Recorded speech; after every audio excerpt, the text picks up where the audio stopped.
जितने भी आचरण करो भगवान को समर्पित कर दो तो बच जाओगे, कलयुग का प्रभाव नहीं पड़ेगा। नहीं तो बड़े बड़े धर्मात्मा, विद्वान, ज्ञानी सबके ऊपर अपना प्रभाव डाल देता है। इस विषय में एक चरित्र वर्षों से चल रहा है। परम धर्मात्मा पुण्य श्लोक महाराज नल और उनकी पतिव्रता पत्नी दमयंती जी। कलयुग ने विचार किया हमारे राज्य में, हमारे शासन में कोई धर्मात्मा सुख प्राप्त कर सके, ये मुझे बर्दाश्त नहीं है। क्रोधावेश में आकर उसने निश्चय किया महाराज नल को मैं ऐसी विपत्ति में फंसाऊंगा कि दुख ही दुख मिले। 12 वर्ष तक वो देखता रहा, कोई भी दोष नहीं मिला जिससे महाराज नल की बुद्धि को भ्रष्ट कर सके। एक दिन चूक हो गई, राजकार्य के चिंतन में मगन होने के कारण लघुशंका किया और अपवित्र दशा में सूर्य अर्घादि तर्पण आदि किया, तो ये दोष हो गया। इसी दोष में कलयुग उनकी बुद्धि में प्रवेश कर गया। उनके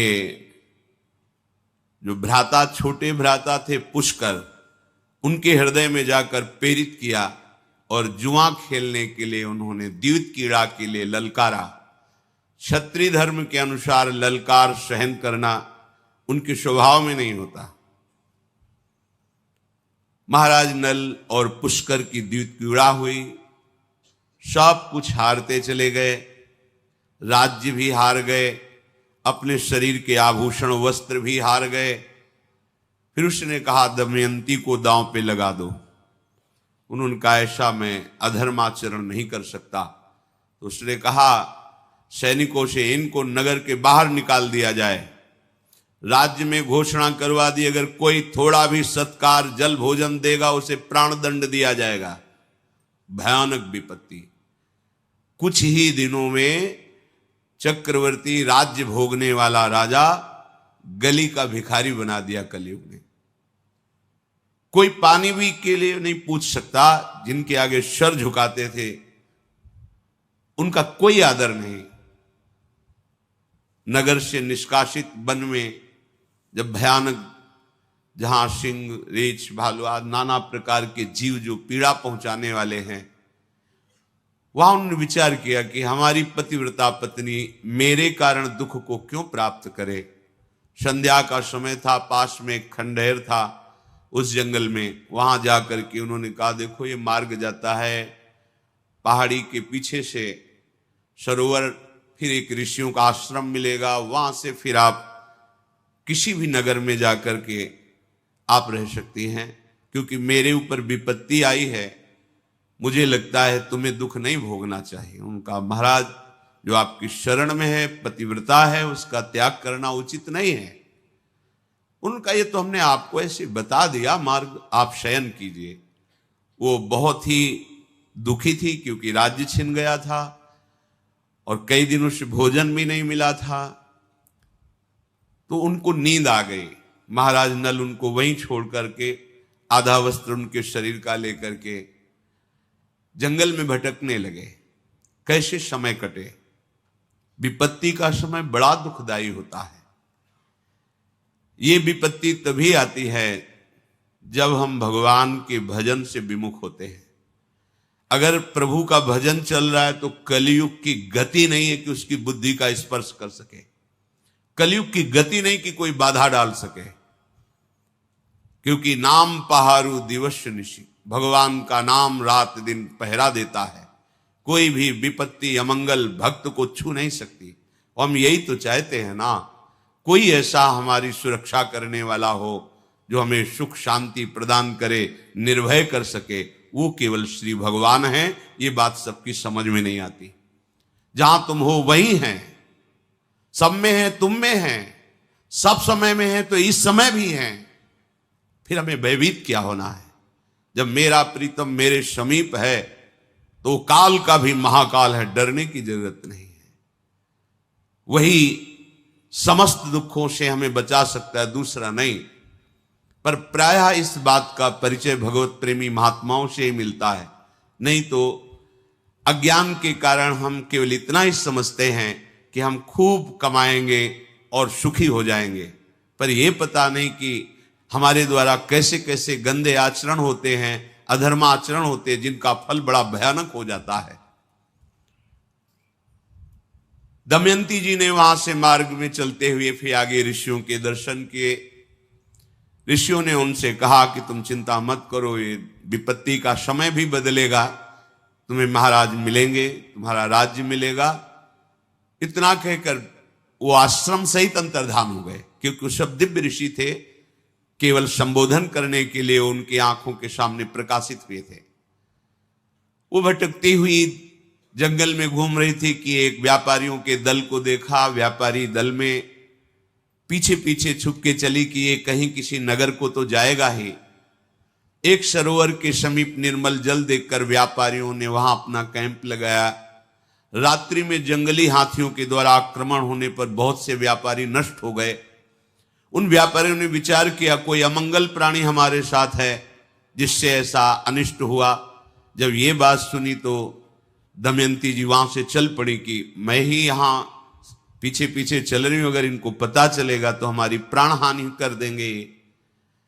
आगे चलकर देखा तो कुछ ब्राह्मण लोग नगर की तरफ जा रहे थे, उनके पीछे चली। विदर्भ देश में प्रवेश किया। वहां की राजमाता महल से देख रही थी कि एक विक्षिप्त स्त्री जो बड़ी ही सुंदर सुशील नवयुवती है, कुछ लोग पीछे उनके लगे हुए कंकड़ मार रहे हैं, उनको लग रहा है पागल है, क्योंकि वो शोक से ऐसी व्याकुल थी। राजमाता ने कहा कि मेरा पता नहीं स्वाभाविक क्यों आकर्षण हो रहा है, इस युवती को महल में बुलाया जाए। आदर के साथ उनको जब सामने दासियों ने ला करके प्रणाम करवाया तो राजमाता ने पूछा, देखने से तुम ऐसा नहीं लगती हो कि विक्षिप्त हो या कोई विशेष परिस्थिति में फंसी हुई हो? तुम्हारा मुख कमल ऐसा अनुभव कराता है कि तुम तेजस्विनी हो और कोई देवी हो। तो उनका नहीं, महाराज नल द्यूत कीड़ा में हार चुके हैं और दमयंती सहित वन में चले गए हैं और मैं उन्हीं के महल में सुखपूर्वक निवास करती थी। ये नहीं बताया मैं दमयंती हूं, उन्हीं की सेवा में थी। अब जब वो चले गए तो मेरा कोई आश्रय नहीं बचा।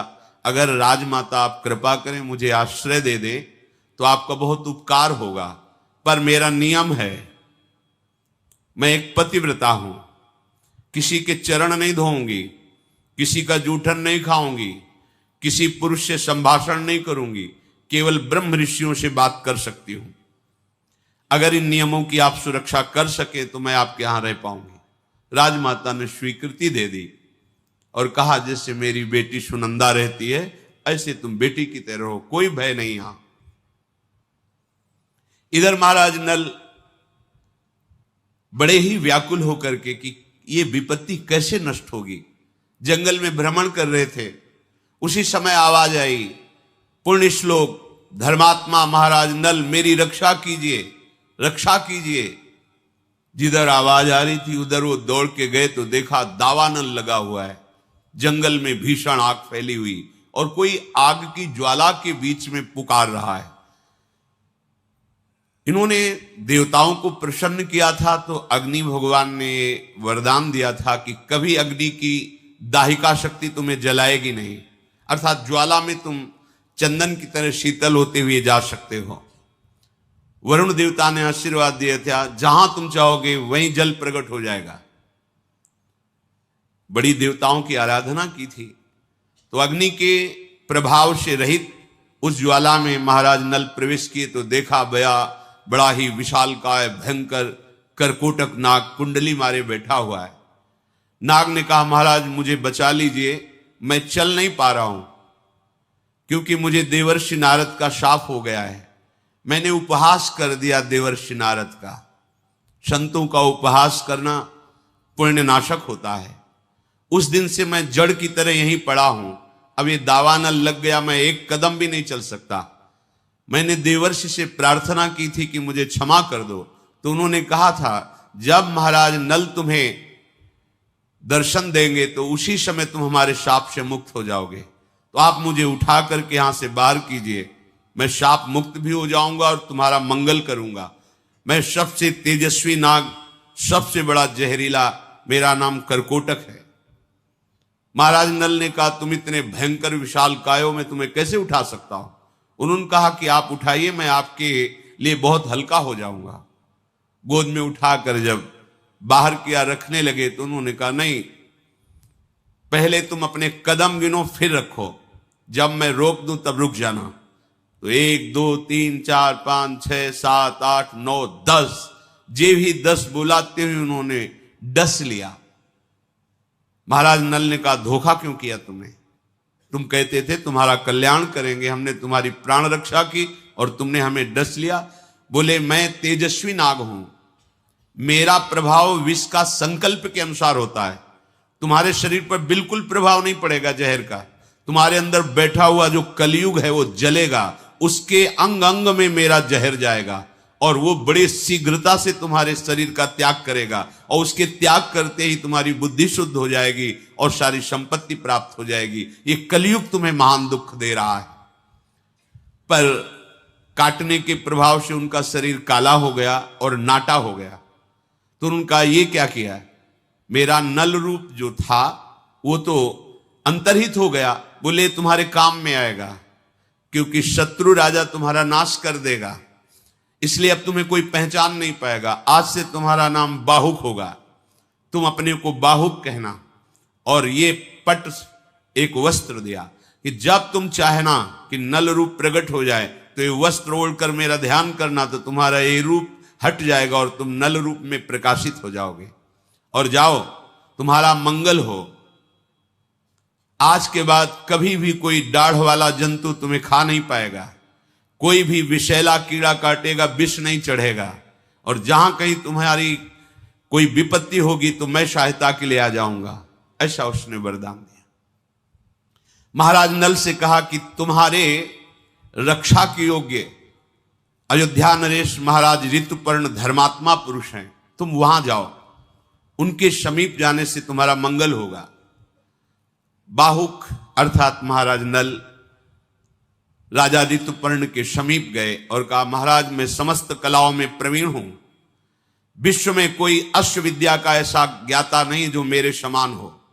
तीव्रगामी रथ से यात्रा बहुत कम समय में पूर्ण कराना ये मेरे हस्त लाघव होगा। नल जिस समय जुआ खेल रहे थे तो दमयंती ने देख लिया था कि अब इनकी बुद्धि अपवित्र हो गई है, इसलिए अपने कुमारी और कुमार इंद्रसेन और इंद्रसेनी को अपने पिता के पास भेज दिया था मायके, और अपने सारथी जो महाराज नल के सारथी थे उनका नाम वार्ष्णे था, उनसे कहा था कि तुम रथ और घोड़े और हमारी पुत्र पुत्री को पिता के पास छोड़कर वहां से चले जाना, और जहां तुम अच्छा समझना वहां रुकना जब तक हमारा समय न बदले, और जब समय बदल जाए तो तुम पुनः अपने सारथी पद पर आकर विराजमान हो जाना।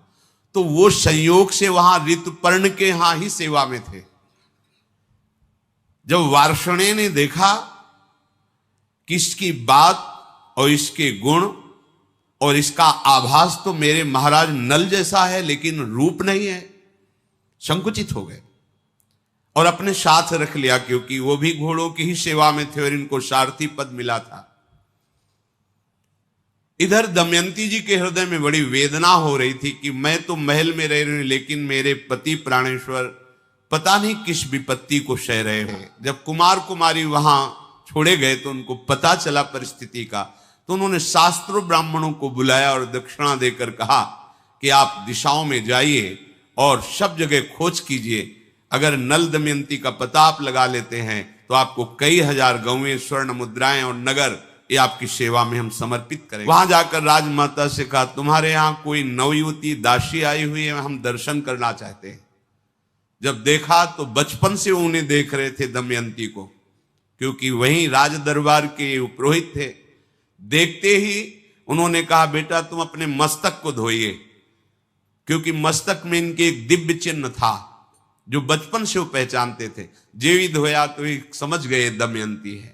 राजमाता से कहा, ये कोई दासी या शैरेंद्री नहीं है, ये माता के समीप जाकर अपने हृदय की बात कही और कहा कि हम चाहते हैं कि कुछ गुप्त रूप से ब्राह्मण भेजे जाएं जिनको मैं श्लोक सिखाऊंगी और हर सभा में, हर नगर में जाके श्लोक का गायन करें। अयोध्या पहुंचे और ऋतुपर्ण की सभा में जब श्लोक गाया तो वहीं बैठे हुए बाहुक रूप में महाराज नल थे, सभा से बाहर निकले और एकांत में उस ब्राह्मण से मिले, उस श्लोक का उत्तर दिया। दमयंती ने कहा था जो शब्द बोले जाएं वैसे ही शब्द हमारे सामने कहा जाए। ब्राह्मण लोग आए और बताया दमयंती से कि राज चिन्ह तो कोई नहीं दिखाई दे रहा था, वो महाराज ऋतुपर्ण के सारथी हैं, काला शरीर है, नाटा स्वरूप है, पर उन्होंने उत्तर में आपके श्लोक का यही दिया था कि कोई भी पतिव्रता पत्नी अपने पति पर दोष नहीं करती। दमयंती जी ने कहा निश्चित महाराज नल ही हैं, दूसरा कोई नहीं, पर रूप क्यों नहीं है ये मुझे पता नहीं। दमयंती जी ने कुछ ब्राह्मणों को भेजा कि केवल महाराज अयोध्या नरेश ऋतुपर्ण से जाकर कहो कि दमयंती ने वरण करने के लिए दूसरा स्वयंवर रचा है। बहुत से राजा और राजकुमार आए हैं, आपका भी निमंत्रण है, पर वो बड़ी शीघ्रता से स्वयंवर रचा है, इसलिए समय नहीं है, सुबह ही स्वयंवर है, ऐसा बोलना जाके। ब्राह्मणों ने ऐसा ही किया। ऋतुपर्ण जी ने दमयंती का स्वरूप, सौंदर्य, महिमा सुनी थी। उन्होंने कहा कि कोई हमें सुबह तक पहुंचा ही नहीं पाएगा, 100 योजन अयोध्या से दूर है, कैसे कुंडनपुर में हमें सुबह तक कोई पहुंचा सकता है। तो सारथी बाहुक ने कहा सुबह तो बहुत समय होता है महाराज, मैं संध्या होते होते आपको पहुंचा दूंगा। तो उनका बातें बनाने से नहीं होता, बहुत बड़ी यात्रा है, 400 कोस दूर, 100 योजन का मतलब 400 कोस दूर, और रथ से इतने कम समय में पहुंचा देना। उनका महाराज मेरी यही अश्वविद्या है। कह रहा है कि महाराज नल पधार चुके हैं, रथ की घड़घड़ाहट से मुझे अनुभव हो गया ऐसा रथ केवल महाराज नल चला सकते हैं। पर यहां 3 दिखाई दिए, एक महाराज ऋतुपर्ण, दूसरे वार्ष्णे और तीसरा वो जो काला और नाटा। तो महाराज नल कहां है? और मुझे आभास हो रहा है कि मेरे पति पधारे हुए हैं। जो सत्य पे चलता है उसका हृदय कभी मिथ्या संकेत नहीं करता, जो सत्य बोलता है उसकी वाणी कभी मिथ्या नहीं होती। जो पातिव्रत धर्म से युक्त है वो अपने पति के सामीप्यता का आभास निश्चित कर लेती है। दमयंती जी ने अपनी दासी से कहा कि आप जाकर के इनकी चेष्टाओं पर नजर कीजिए। ये महाराज ऋतुपर्ण के सारथी के रूप में जो है, क्या मेरे महाराज नल हैं? पर महाराज नल तो बड़े तेजस्वी, गौरांग बदन, और ये काले रंग के। विश्वास मेरा कहता है ये महाराज नल है, पर प्रमाण कहता है कि ये नल नहीं है, जो बाहुक रूप में है। दमयंती ने अब निश्चय किया कि अब मैं दर्शन करूंगी, अब कोई संशय नहीं, मेरे महाराज नल ही हैं। मां से कहा मां, ये जो बाहुक सारथी है, अब संदेह नहीं, मैंने परीक्षा करके देख लिया है, मेरे पति महाराज नल हैं, सारे लक्षण महाराज नल के हैं, केवल रूप नहीं है। इसलिए मैं स्वयं जाकर के देखना चाहती हूं, पर जब तक आपकी आज्ञा नहीं होगी तब तक मैं ना उनके पास जा सकती हूं ना उनको बुला सकती हूं। आप आज्ञा कीजिए, मैं जाऊं या आप बुला दीजिए उनको महल में। दमयंती के ऐसा कहने पर महारानी ने विदर्भ नरेश भीम को यह सूचना दी कि आपका आदेश मिले तो महल में उनको बुला लिया जाए। उनका आदेश हो गया। महाराज नल को राजभवन के भीतर महल में लाया गया। दमयंती ने राजा नल के नेत्रों में सब छुप सकता है लेकिन नेत्र नहीं छुप सकते। मुझे पता चल गया है कि तुम जान गई हो कि मैं हूं, तो आप देखो राज्य नष्ट हो गया, सारी विपत्तियां थी। अगर उस समय कलयुग मेरी बुद्धि में बैठा था और मैं तुम्हें त्याग ना देता तो पता नहीं कौन से संकट में तुम फंस जाती, इसलिए मैंने तुम्हारा त्याग किया था। मैंने धर्म से चल करके, तपस्या के द्वारा कष्ट सह करके कलयुग को परास्त कर दिया है। अब हमारे दुखों का अंत हो गया है। ये पापी कलयुग जिसकी भी बुद्धि में बैठ जाता है उसका सर्वनाश कर देता है। इसने मेरा सर्वनाश कर दिया। मैंने तो कुछ किसी का बिगाड़ा नहीं, पर ये बैठ करके हमारा ये युग धर्म का प्रभाव है। एक ही उपाय है जिससे इसके प्रवाह से आप बच सकते हो, ये बहा के ले जाएगा। कलयुग केवल नाम आधारा, सुमिर सुमिर नर उतर ही पारा। यदि नाम जप करोगे तो तुम्हें कलयुग का प्रभाव परास्त नहीं कर पाएगा। ये अपने प्रवाह में प्रवाहित, मान लीजिए बड़ी दुर्गति होती है, जाओगे प्रमाणित हो जाओगे तो तुम्हें खुद पता चलेगा। तो सत्संग के द्वारा, शास्त्र श्रवण के द्वारा अपने लोग जान रहे हैं कि भयानक वेदना, दंड दिया जाता है नरक में अगर हम ऐसे ऐसे आचरण करेंगे। और ये आचरण करवाने में समर्थ है कलयुग, इसका प्रभाव है। बच सकते हो तो केवल भगवान नाम से। इसीलिए चीख चीख के कहते हैं कि साप साधनों को करने की सामर्थ्य अब नहीं रह गई कि आप तो बात सब कोई कर सकता है। बच्चा हो, बूढ़ा हो, कोई पढ़ा लिखा हो ना हो, जो जहां जैसे भी राधा राधा राधा राधा।